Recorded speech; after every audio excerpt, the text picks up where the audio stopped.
Hello everyone and welcome back to my channel. So for today's video, I'm going to share with you guys my current skincare routine as promised. So as you can see in the title, this is only a 3-step skincare routine, but I will be chipping in or dropping in some of my skincare tips that could also help you along the way. So without further ado, let's start.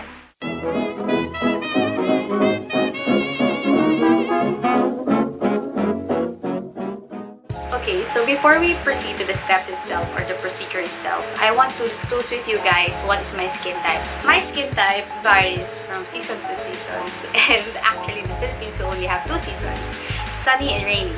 And during summer or when it's too hot, my skin is really oily on the T-zone. And during those times that it's cold or medyo lumamig lang sa Pilipinas, like bare months, ganyan, my skin is normal. So it's not too oily, but it's not too dry. So, yeah.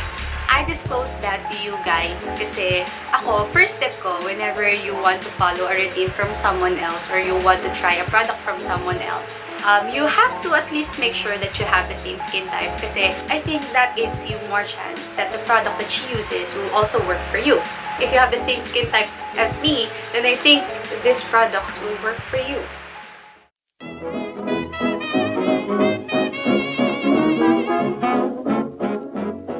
So this first step, I still do this kasi I don't use toner na ganyan. So I only use micellar water. But I have 2 suggestions for you. If you want something that's more mild, you can use this one from Human Nature, their Gentle Cleansing Oil as an oil cleanser to take off that makeup. And if I'm wearing something heavy, I use the cleansing oil. Or if I'm wearing something really light lang, like the makeup that I have right now, I use this micellar cleansing water from Garnier. And also, cotton pads. So this is a cotton pad. Pero dating lagayan siya ng cotton buds. Tapos, nung naubos na yung cotton buds doon, bumili akong cotton pads, tapos nilalagay ko dito. Kasi sobrang helpful niya. As you can see, ganyan lang siya. Tapos, bubuksan mo ganyan, kukuha ka ng isa. O, diba? Sobrang convenient. And this step, actually, since hindi nga ako nagme-makeup everyday, I still do this, especially during those times na lumalabas po. Micellar water doesn't just remove makeup, it also removes dirt. Sabi nila, medyo harsh daw yung paggamit ng cotton pads in removing makeup.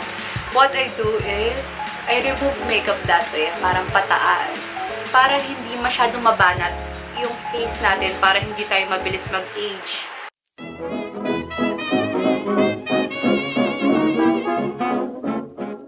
Even in the Korean skincare, it's always recommended to double cleanse, especially if you wear makeup every day. And even though I don't wear makeup, I always double cleanse. Kasi parang feeling ko, yun nga, sobrang takot na kasi akong bumalik during those times na sobrang dami kong pimple. And I think it helped a lot. But this is my recommendation. So this is with all honesty. What I normally use is Safeguard. As in yung Safeguard na bar na puti. Some blogs say that Safeguard is too harsh for your skin. Pero ever since I was a kid, that was what I use. And nung medyo, syempre, nagkaka-budget ka na, ganyan, medyo kinakaya-kaya mo na, I tried the Foreo Luna Minute 3, which is just another additional equipment in doing your cleansing. So this has full pulsations, pero this is really expensive.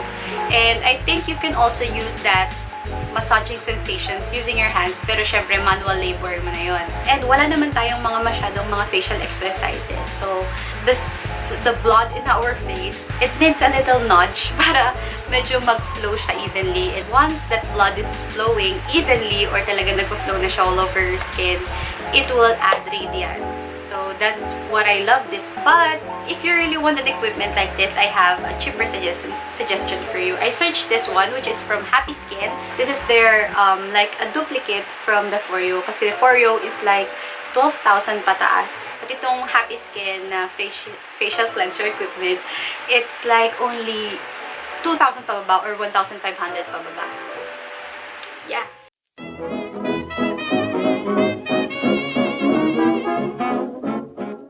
Now for moisturizer, I have 2 suggestions for you.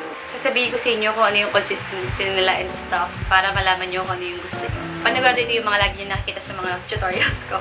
But anyway, so for the first one, this is really affordable. So this is the Nature Republic Soothing and Moisture Soothing Aloe Vera Soothing Gel. So, yeah, this is only, I think, for 250 pesos. Okay, so I really love this moisturizer kasi it feels like it has that water-based texture in which pag nilagay mo siya sa face mo, even kahit medyo madami yung ilagay mo, pag natuyo na siya, it feels like nothing. It feels like you just put nothing on your face, pero your skin feels moisturized. So, that's what I love about this. Ngayon, i-apply ko siya habang nagkukwento ko sa inyo about sa moisturizer. This is a huge tub and I think bago ko maubos to, parang mga 2 months or 3 months. Ngayon, what I love about this moisturizer is the aloe vera ingredient. I mean, guys, alam naman natin na parang isang miracle plant ang aloe vera. It has that soothing effect on pimples or any scars. And of course, known ng aloe vera in promoting hair growth. Ang gusto ko sa kanya, habang mino-moisturize niya yung face ko, so ilagay ko siya sa leg, habang mino-moisturize niya yung face, it also promotes growth in the hairs that I have on my face, which are my lashes and my brow. It's been a long time that I've been using this product already, kaya medyo kumakapal na ulit yung brows ko. So, if you religiously use this one, talagang kakapal ang brows. So, moisturize ka na, kumakapal pa yung mga gusto mong kumapal. My second suggestion of moisturizer is this one from Caris, their Madecasacid Cica Cream. At as you can see, ayan o, yupi-yupi na siya. Actually, this is already my second tube. At sobrang love ko tong moisturizer na to when it comes to wearing makeup. So, I think this has enough consistency to block any makeup that can clog your pores. So, this is like a barrier, ganun. So, this one is really moisturizing, meaning, kita mo talaga yung glow pagka-apply mo sa kanya at medyo ramdam mo yung stickiness pero it's not uncomfortable. And if you're wearing makeup, especially if you're going to use a matte foundation, I recommend using this one kasi feeling ko iniiwasan niyo yung pagkabitak-bitak pag sobrang mattify nung foundation mo, especially on days na medyo dry yung skin mo.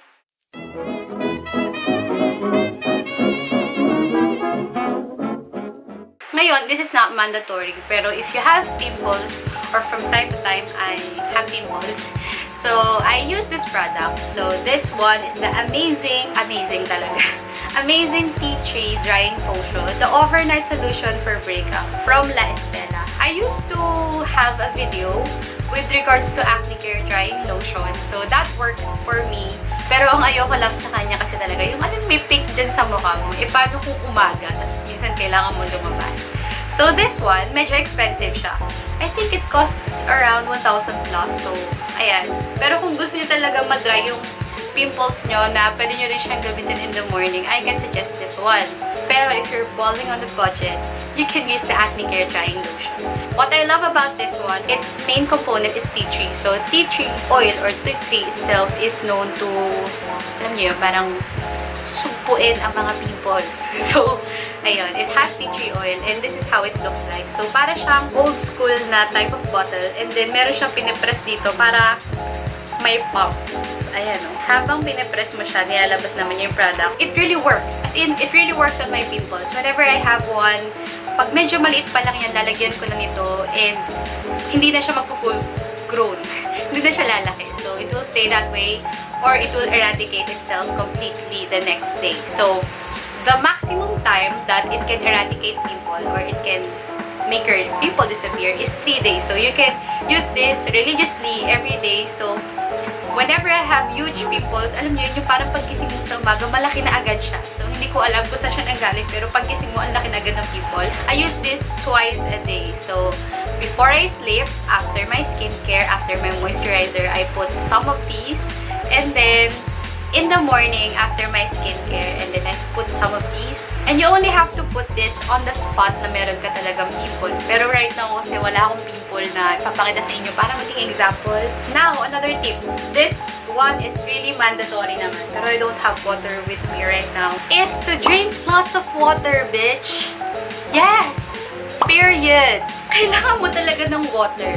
And for me, ako kasi mahilig ako sa water. I don't like carbonated or flavored drinks. I'm a water person, so hindi masyado problema sa akin yun. I think this is my last tip. Pero always, change your towels, change your pillowcases, or change your bed sheets. Pero of course, guys, I don't want to exclude those people na nag-undergo sa PCOS, or talagang meron silang mga cystic acne, or talagang meron silang mga organ problems that lead to acne. So, hindi ko na, minsan, alam nyo, parang hindi nyo sila ma-judge na marami silang pimples, na sabihin nyo hindi sila hygienic or napaka-unhygienic ng tao na to. Hindi ganun yun. So, gusto ko lang ding i-raise yung awareness na hindi lahat ng pimples nanggagaling sa dirt or pagiging unhygienic. Yung iba nanggagaling talaga sa health conditions ng isang tao. So, we cannot judge them for what they have. So, some people are really hygienic. Yung iba nga siguro, mas marami pa yung skincare routine steps nila, pero they still have pimples and they're very hygienic. So, hindi natin alam yung nangyayari behind closed doors. So, that's it. Thank you so much, and I hope this helps. And I want to see you. Yes, I want to see you in my next video. Bye.